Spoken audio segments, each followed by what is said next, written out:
Hey guys, so today what I'm going to speak about is a miracle with this saint here, which is Saint Ephrem of Nea Makri. And I've got another two videos for those that wish to see them.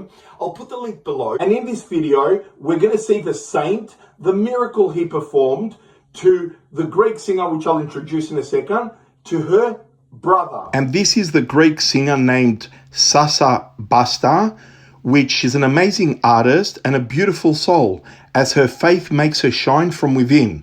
And in this video, she'll speak to us about a miracle that happened to her brother with Saint Ephrem of Nea Makri at the end of August 2020. So her brother was in hospital in the METH, Monada Endatikis Therapias, which is like the intensive care units that we have at our hospitals. And basically what they said was that there was no hope of him to recover. So what Sasha says is that her mother went to visit her brother and basically called her and informed her that basically her son and Sasha's brother, basically they had lost him, meaning that he's about to die. And now I'll show you a photo of Sasha showing us what her brother looked like. Έτσι ξεκινήσαμε, ο αδερφούλης μου. So Sasha immediately went to the hospital, and that's where the doctor told her that from now on, we're just talking about your brother's moments because he's got no life. But Sasha replied to the doctor and said, I understand everything you say, but tomorrow at 1 o'clock, I'm going to be here to visit. And the doctor asked her and said, I don't think you understand what I'm trying to say. So basically, the guy it's just moments before he dies. And this is what Sasha says. Πιστεύω πάρα πολύ στο Θεό. Είμαι σίγουρη ότι εγώ αύριο θα κάνω επισκεπτήριο.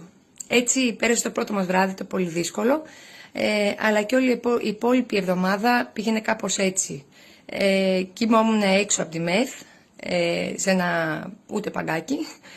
Ευτυχώς έχω πολλούς φίλους οι οποίοι με στηρίξανε, αλλά και την οικογένειά μου. Κάπως έτσι πέρασε ένας μήνας. Με τις πρώτες 15 μέρες να κοιμόμαστε απ' έξω, να μην μπορώ να φάω καθόλου, με το μόνο μου στήριγμα αυτό το βιβλίο που κοιμόμουν και ξυπνούσα. So Saint Ephrem was then introduced to her by her producer Mario Chaperis, and that's when she went to the monastery. Όταν πήγα εκεί πέρα πρώτη φορά, ήταν η δεύτερη φορά που πήγαινα, όταν πλησίασα κοντά του άκουγα τον ήχο της εντατικής. Τιτ, τιτ, τιτ. Κοιτούσα γύρω μου, έβλεπα τη μητέρα μου, το παιδί μου, νόμιζα ότι το ακούν όλοι αυτό. Δεν ήξερα ότι ακούς κάτι. Όταν βγήκα έξω το είπα στη μαμά μου και ενώ απομακρύνθηκα, όταν ξαναγύρισα ξεκίνησα πάλι να τα ακούω. Και του υποσχέθηκα τότε ότι μόλις θα έχω τα πρώτα καλά νέα, από την πρώτη πέτρα μέχρι εσένα, στα γόνατα, για να πω ευχαριστώ με αυτόν τον τρόπο. Μετά από τις 3 εβδομάδες λοιπόν και με πάρα πολύ δύσκολα πράγματα, αιμοκάθαρση, ήταν όλα αυτά, ο αδερφός μου δεν υπήρχε κάποια καλυτέρευση, τίποτα, απλά ήμασταν στάσιμοι και λόγω του κορονοϊού, όπως καταλαβαίνετε, δεν μπορούσαμε να κρατάμε εντός εισαγωγικών, έτσι μας το είπανε κιόλας, τη θέση στη ΜΕΘ αν δεν καλυτέρευε κάτι. The moment there was a slight improvement, she said to her mother, I want to go to the monastery and I want to fulfill my promise. It's called in Greek a tama, for those that know, and this is what happens. Και έτσι πήγα από την πρώτη πέτρα μέχρι εκείνον, όπως το είπα, τον Άγιο μου Εφρέμ, στα γόνατα. Την επόμενη μέρα ξαφνικά, το θυμάμαι και σας το λέω και είναι πολύ έντονο όλο αυτό, ξαφνικά πήγα να ακούσω την εξέλιξη κάθε μέρα που είχαμε μια μισή ώρα το επισκεπτήριο και ξαφνικά μου είπαν ότι ο αδερφός μου βγήκε από τον βγάλανε την καταστολή και ότι πλέον θα ξυπνήσει. Περάσανε μια μισή μέρα, στη δεύτερη μέρα το βραδινό μας επισκεπτήριο, αντέδρασε σε μένα, ξύπνησε πάρα πολύ ξαφνικά και στα χέρια μου και όλο αυτόν τον καιρό να πω ότι με είχε φέρει και ο Μάριος σε επικοινωνία με την κυρία Μακαρία, η οποία μου είχε δώσει λαδάκια και συγκεκριμένα πράγματα τον Άγιο Εφρέμ, αυτό που μυρίζουμε όσοι διαβάζουμε αυτό το όμορφο, αυτό το βιβλίο, αυτή τη μυρωδιά, δεν μπορώ να σας το περιγράψω καν. Από πάνω του είχα πάντα την εικόνα του Άγιου Εφραίμ, της Αγίας Μακαρίας, της Παναγίτσας μας και του Χριστούλη μας, εννοείται. Και όταν ξύπνησε λοιπόν στα χέρια μου, σαφώς μόνο ξύπνησε, έτρεξα να φωνάξω τη μητέρα μου γιατί απαγορευότανε, είχαμε αλλαγές για να μπούμε μέσα να τον δούμε.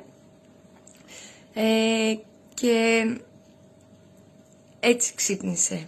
Μείναμε άλλες 2 εβδομάδες που ξεκίνησα να τον ταΐζω σιγά σιγά, γιατί μετά από 1 μήνα σε καταστολή είναι συγκεκριμένα τα πράγματα που πρέπει να κάνουμε, και είναι λίγο ακόμα που πάμε και που πάμε εκεί για τις εξετάσεις μας κάθε μήνα.